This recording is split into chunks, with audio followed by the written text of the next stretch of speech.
முதுகு வலியா மூட்டு வலியா கை கால் நீட்ட மடக்க இயலாமையா அறுவை சிகிச்சை இல்லா குணம் ஆயுட்கால நிவாரணம் டாக்டர் ஸ்ரீவர்மா பிசிஆர் மகாராஜா தைலம் அனைத்து மருந்து கடைகளிலும் கிடைக்கும். இந்த ஆண்டு ரஞ்சி கோப்பை இறுதிப் போட்டி சமனில் முடிந்த நிலையில் முதல் இன்னிங்ஸில் கேரள அணியை விட 37 ரன்கள் முன்னிலை பெற்ற விதர்பா அணி சாம்பியனாக அறிவிக்கப்பட்டுள்ளது.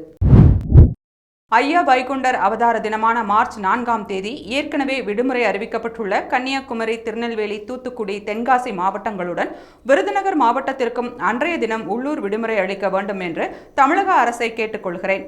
அன்பையும் ஆன்மீகத்தையும் வலியுறுத்திய ஐயா வைகுண்டரின் அவதார தினத்தன்று மதுக்கடைகளையும் மூட வேண்டும் என்று தமிழக அரசிடம் பாஜக மாநில தலைவர் அண்ணாமலை கோரிக்கை வைத்துள்ளார். 2025-26 ஆண்டிற்கான தமிழக பட்ஜெட்டை மார்ச் 14ஆம் தேதி தமிழக அரசு தாக்கல் செய்ய உள்ளது. அதே நாளில் மாநிலத்தின் முதல் பொருளாதார அறிக்கையையும் வெளியிடப்பட உள்ளது. அது பொருளாதார வளர்ச்சி பற்றிய முக்கிய தகவல்களை வழங்கும் என தெரிவிக்கப்பட்டுள்ளது. தொகுதி மறுவரையறை விவகாரம் தொடர்பாக எந்த பிரச்சனையும் எழாத போது அனைத்து கட்சி கூட்டம் தேவையில்லை. தொகுதி மறுவரையறை விவகாரத்தில் முதல்வருக்கு எந்த அதிகாரமும் இல்லை. பாலியல் குற்றச்சம்பவங்கள் உள்ளிட்டவற்றை தடுப்பது பற்றி அனைத்து கட்சி கூட்டம் கூட்டினால் பங்கேற்போம் என்று பாஜக மாநில தலைவர் அண்ணாமலை திட்டவட்டம். லண்டனில் மார்ச் 8ஆம் தேதி சிம்பொனி அரங்கேற்றத்தை நடத்தும் இசையமைப்பாளர் இளையராஜாவிற்கு தமிழக முதல்வர் ஸ்டாலின் நேரில் சென்று வாழ்த்து தெரிவித்துள்ளார். இளையராஜாவின் கணக்கற்ற சாதனைகளில் இந்த சாதனை ஒரு மணி மகுடமாக திகழட்டும் என்றும் முதல்வர் ஸ்டாலின் நெகிழ்ச்சி. புதுச்சேரி வில்லியனூர் பகுதியில் அதிமுகவினரால் திறக்கப்பட்ட மறைந்த முன்னாள் முதல்வர் எம்ஜிஆர் சிலைக்கு முன்னாள் முதல்வர் ஓ பன்னீர்செல்வம் ஆதரவாளர்கள் மீண்டும் திறப்பு விழா நடத்த முயன்றபோது இரு தரப்பினரிடையே மோதல் ஏற்படும் சூழல் உண்டானதால் பரபரப்பு ஏற்பட்டது. சிலையை மீண்டும் திறக்க முயன்ற ஓ பன்னீர்செல்வம் ஆதரவாளர்கள் போலீசாரால் கைது செய்யப்பட்டனர். அண்ணா பல்கலைக்கழக பாலியல் வன்கொடுமை சம்பவம் உள்ளிட்ட சம்பவங்களை கனிமொழி ஏன் கண்டிக்கவில்லை? கள்ளக்குறிச்சி கள்ளச்சாராய சாவில் கனிமொழியின் கருத்து என்ன? தமிழ்நாட்டின் பாலியல் குற்ற சம்பவங்களை கனிமொழி கண்டித்தாரா என்று சீமான் சரமாரியாக கேள்வி எழுப்பியுள்ளார்.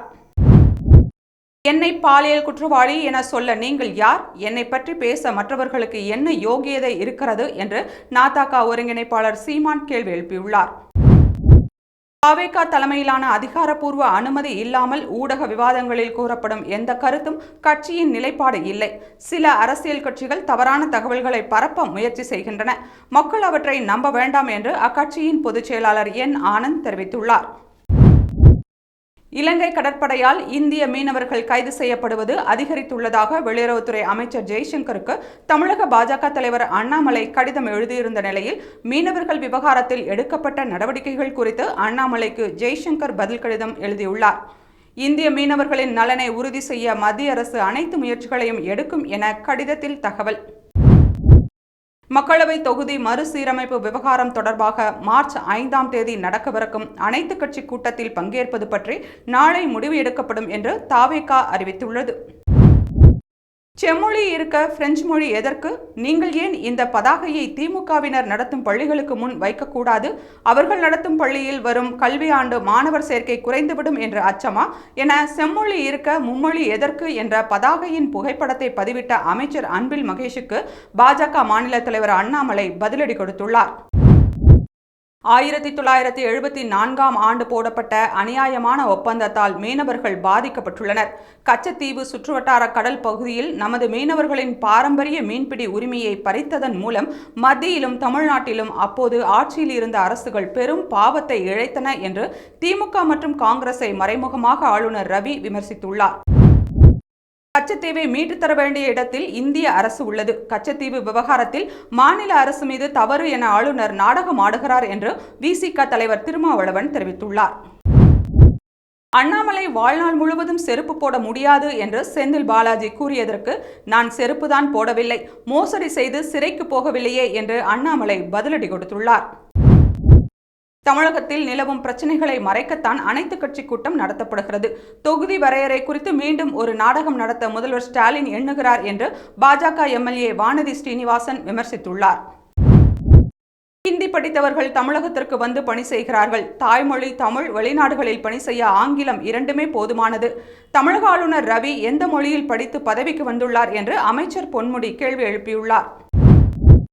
சீமானை சமாளிப்பது எங்களுக்கு தூசு மாதிரி. சீமான் விவகாரத்தில் திமுக பின்புலத்தில் இருக்க வேண்டிய அவசியம் இல்லை. உச்சநீதிமன்ற வழிகாட்டுதலின்படிதான் வழக்கு நடந்து வருகிறது என்று அமைச்சர் ரகுபதி விளக்கம். திமுக கூட்டணி இரும்பு கோட்டைகளால் ஆனது, அதை தகர்க்க முடியாது. திமுக கூட்டணியை முதல்வர் ஸ்டாலின் எந்நாளும் சிதறவிட மாட்டார் என்று அமைச்சர் சேகர் பாபு தெரிவித்துள்ளார்.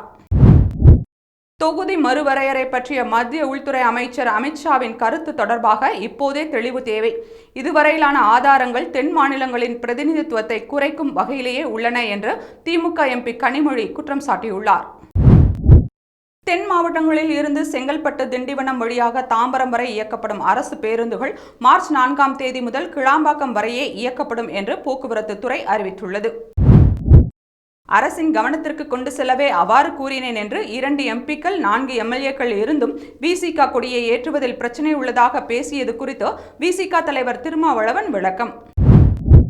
மும்மொழி கொள்கையை கடைபிடிக்கவில்லை என்றால் கல்வி நிதியை வழங்க மாட்டோம் என்று மத்திய அமைச்சர் தர்மேந்திர பிரதான் கூறுவது மிக தவறு. கல்விக் கொள்கையை ஏற்றுக்கொள்வது ஏற்றுக்கொள்ளாதது என்பது மாநில அரசின் உரிமை. இதில் யாரும் அழுத்தம் தரக்கூடாது என்று பாமக தலைவர் அன்புமணி தெரிவித்துள்ளார். மேற்கு தொடர்ச்சி மலையில் மழை பெய்ததன் காரணமாக தென்காசி மாவட்டம் குற்றால அருவிகளில் வெள்ளப்பெருக்கு ஏற்பட்டுள்ளது. அதன் காரணமாக குற்றால அருவிகளில் குளிக்க சுற்றுலா பயணிகளுக்கு தடை விதிக்கப்பட்டுள்ளது.